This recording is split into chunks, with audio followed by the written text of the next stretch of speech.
நெல்லை மாவட்டத்தில் பொங்கல் பண்டிகை கோலாகலமாக கொண்டாடப்பட்டது. புத்தாடை அணிந்து புத்தரிசியில் அதிகாலையிலேயே வீட்டு முன்பு குடும்பத்தோடு சேர்ந்து பொங்கலிட்டு பொதுமக்கள் வழிபாடு நடத்தினர். விவரங்களை செய்தியாளர் ஐயப்பனிடம் கேட்கலாம். ஐயப்பன், பொங்கல் விழா கொண்டாட்டங்கள் எப்படி இருக்காங்க? நிச்சயமா விஷ்ணு, தமிழர் திருநாளான பொங்கல் பண்டிகை உலக தமிழர்கள் வாழும் அனைத்து பகுதிகளும் இன்னைக்கு கோலாகலமாக கொண்டாடப்பட்டு வருகிறது. அதாவது இயற்கைக்கு நன்றி தெரிவிக்கும் வகையில தமிழர்கள் யாவரும் அதிகாலையிலே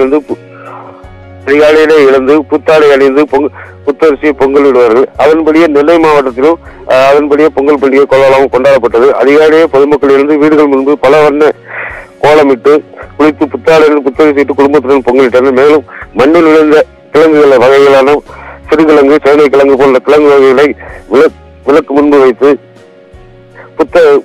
பொங்கலிட்ட பானையுடன் வழிபாடு நடத்தினார்.